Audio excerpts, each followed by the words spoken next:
રાજ્યમાં 9 નવેમ્બરથી ટેકાના ભાવે ખરીદી કરાશે। કેન્દ્રના ધારાધોરણ પ્રમાણે ખરીદી કરવામાં આવશે। ખેડૂત દીઠ 125 મણ મગફળીની ખરીદી કરાશે। મગફળી, મગ, અડદ, સોયાબીનની ખરીદી કરવામાં આવશે। ખેડૂતોને તકલીફ ન પડે તે પ્રમાણે ખરીદી કરાશે। જરૂર જણાશે તો વધુ કેન્દ્રો ખોલાશે તેવું નિવેદન આપ્યું છે મંત્રી જીતુ વાઘાણીએ। 9 નવેમ્બરથી તમામ જિલ્લામાં શરૂઆત થશે। નક્કી કરાયેલા ખરીદ કેન્દ્રો પર ખરીદી કરાશે। ગત વર્ષ કરતા ટેકાના ભાવમાં વધારો કરાયો હોવાની પણ જાણકારી જીતુ વાઘાણીએ આપી। પ્રતિ ક્વિન્ટલ 480 રૂપિયાનો વધારો કરાયો છે।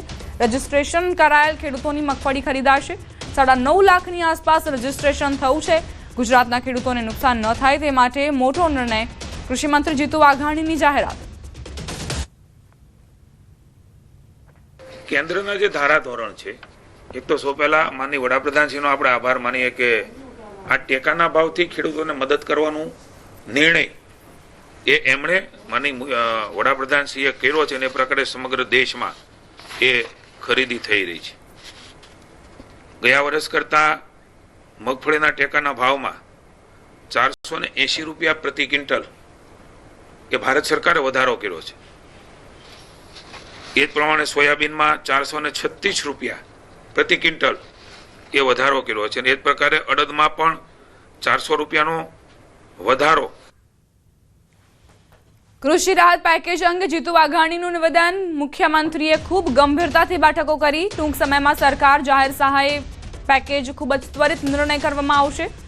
42 લાખ હેક્ટરથી વધુ વિસ્તારમાં નુકસાન થયું। 16,000 ગામોમાં કમોસમી વરસાદથી નુકસાન થયું।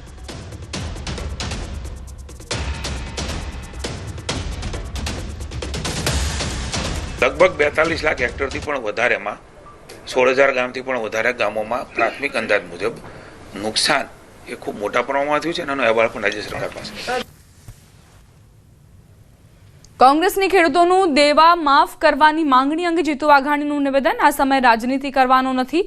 ખેડૂતોનું મનોબળ ન તૂટે તે માટે કામ કરવાનું છે। ખેડૂતની મદદ કરવાનો આ સમય છે। આ માવઠું નથી, કુદરતનો કઠોર આઘાત છે।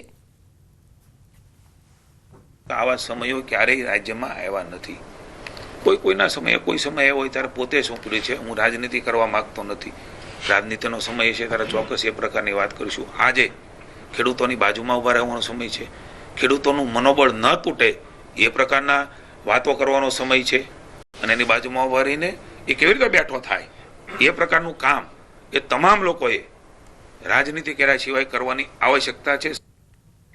પશુઓના ધણ પાછળ સિંહણની દોડ।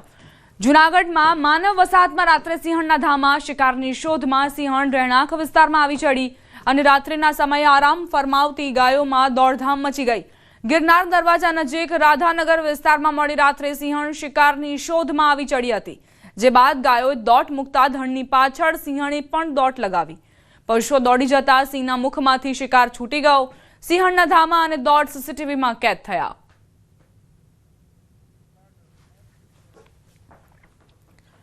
નવજાત શિશુ મળવાનો મામલો। પોલીસે આરોપીની ધરપકડ કરી છે। પોલીસ તપાસમાં મોટો ઘટસ્ફોટ થયો। સાવકા પિતાએ દીકરીને ગર્ભવતી બનાવી હતી। પિતાએ દીકરી પર વારંવાર દુષ્કર્મ આચર્યું। આરોપી ધાક ધમકી આપીને દુષ્કર્મ આચરતો હતો। પોલીસે ગણતરીના કલાકોમાં આરોપીને ઝડપી પાડ્યો છે। સુરતના બારડોલીનો આ બનાવ જે ખૂબ જ હચમચાવનારો।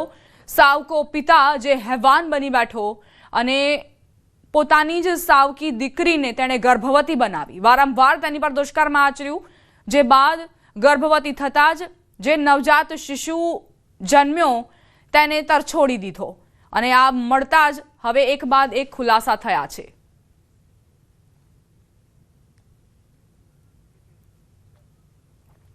જૂનાગઢના મહાદેવ ભારતી બાપુની ભાળ મળી। 80 કલાક બાદ 70 કિલોમીટર દૂરથી મહાદેવ ભારતી બાપુ મળ્યા। ઇટવા ઘોડી જંગલમાંથી અશક્ત હાલતમાં બાપુ મળ્યા છે। બાપુને સારવાર માટે સિવિલમાં ખસેડાયા।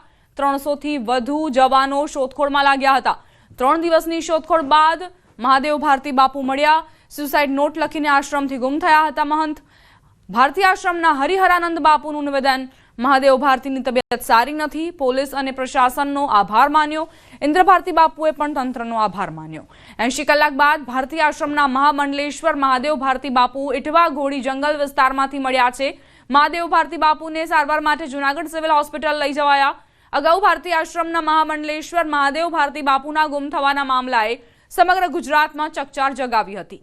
બાપુએ લખેલી સ્યુસાઇડ નોટ મળ્યા બાદ જૂનાગઢ પોલીસ અને વહીવટીતંત્ર દ્વારા તેમને સહી સલામત શોધવા માટે ગિરનારના જંગલમાં એક વિશાળ સર્ચ ઓપરેશન હાથ ધરવામાં આવ્યું.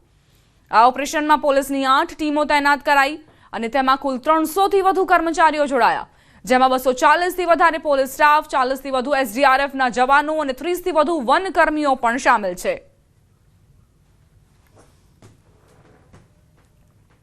4 દિવસથી આશ્રમ છોડી નીકળી ગયા હતા, પરંતુ પ્રશાસનનો એટલો સપોર્ટ, પોલીસ તંત્રનો એટલો સપોર્ટથી આજે મળી આવ્યા છે પરિક્રમાના રસ્તેથી. હું તંત્રનો ખૂબ અને મીડિયા જગતનો ખૂબ આભાર માનું છું. એની તબિયત અત્યારે નોર્મલ છે, સારી છે. 5 દિવસથી 500 થી 600 પોલીસ ડિપાર્ટમેન્ટની ટીમે સતત જંગલની અંદર શોધખોળ કરતા આજે નળપાણીની ગોળીથી સવારના 10 વાગે મહાદેવ ભારતીજી મળી આવ્યા છે અને હમણાં એમની તંદુરસ્તી બિલકુલ નથી. ના તંદુરસ્તના હિસાબે અમે હોસ્પિટલમાં એમને એડમિટ કર્યા છે.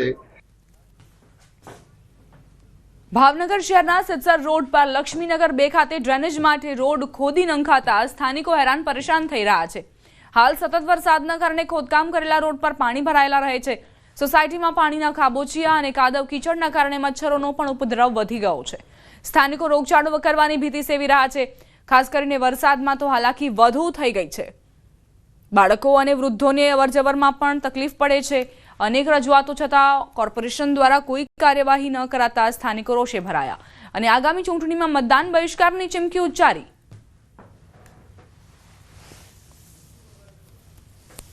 અત્યારે બધું જ તે ખોદી નાખ્યું છે અને હવે પેલા રોડ હતો એના કરતા બદતર કરી નાખ્યો છે. નથી શાકભાજી વાળા આવતા, નથી દૂધ વાળા આવતા. અમે 15 દિવસથી અમે આવી રીતે હેરાન થઈએ છીએ.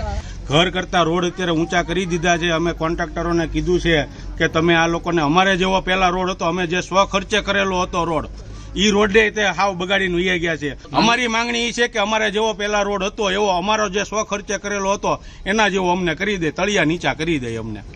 અને આ જે ખુલ્લી ગટરો પાણી નિકાલની અહીં આપેલી છે એ બધી પૂરી દીધી છે કે સોસાયટીનો પાણી નિકાલ થતી નથી. રોડ ખરાબ છે એને કારણે હું જતી હતી તો પડી ગઈ અને મારા પગની હડ્ડી તૂટી ગઈ છે. 1,20,000 રૂપિયા ઓપરેશનનું લાગ્યું છે. બહાર અહીં ખાડો ભરાણો હતો ને તે નીકળીને ત્યાં લપસીને પડી ગઈ, ત્યાં પગમાં ફ્રેક્ચર આવ્યું છે. દરવાજામાં કોઈ બહાર નીકળાય એવું નથી અને કોઈ કામ કરે એવું નથી. વડોદરાના શિનોરમાં દરિયાપુરા ગામના ગ્રામજનો આજે પણ સ્મશાનની મૂળભૂત સુવિધાથી વંચિત છે. આઝાદીના દાયકાઓ બાદ પણ ગામમાં સ્મશાન ન હોવાથી લોકો ખુલ્લામાં અંતિમ સંસ્કાર કરવા મજબૂર છે. ખાસ કરીને ચોમાસાની ઋતુ દરમિયાન ગ્રામજનોને ભારે હાલાકીનો સામનો કરવો પડે છે. સ્મશાન માટે અનેકવાર તંત્રને રજૂઆત કરાઈ હોવા છતાં વસ્તી ઓછી હોવાનું કહી તંત્ર દ્વારા જમીન ફાળવણીમાં આનાકાની કરાઈ રહી છે. સાથે ગામમાં સફાઈની કામગીરી પણ સમયસર થતી ન હોવાના કારણે ગ્રામજનોમાં ભારે નારાજગી જોવા મળી રહી છે. 2 મહિનાથી અમે આ કહેતા આવ્યા છે. અગાઉ અમારે આ મરણ થઈ ગયેલું તો આને ઘણી તકલીફો થતી હતી, એના કારણે અમે એમને જણાવેલ પણ હતું, પણ હજુ પણ એનું એ જ છે, કશું કામ થતું નથી. અમે ડાયરેક્ટ કોતેડા કૂદીને જઈએ છીએ, ઘણી તકલીફો ઊભી થાય છે અમારે. બનાસકાંઠાના ગીડાસણ ગામના આર્મી જવાનનો પાર્થિવ દેહ વતનમાં આખું ગામ હિબકે ચડ્યું. જવાનના અંતિમ યાત્રામાં લોકોની ભારે જનમેદની ઉમટી પડી.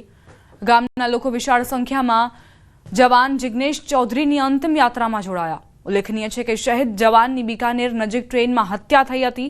ટ્રેનમાં ચાદર માંગવા જેવી સામાન્ય બાબતમાં કોચ અટેન્ડન્ટે ચાકુના ઘા ઝીંકી હત્યા કરી દીધી. ત્યારે શહીદના પરિવારજનો અને ગ્રામજનોએ હત્યારાને ફાંસીની સજા આપવા સરકાર પાસે માંગ કરી છે.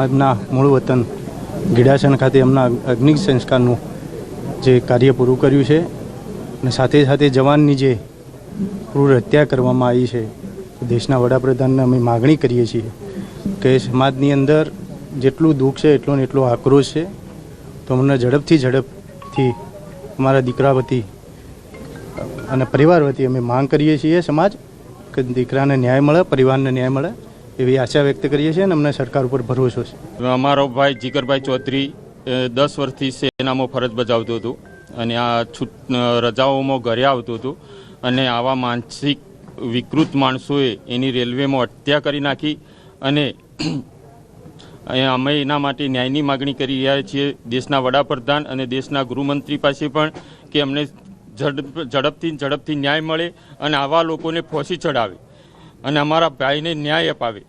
અને હું મારા રાજ્યના મુખ્યમંત્રી અને ગૃહમંત્રીને પણ એક વિનંતી કરું છું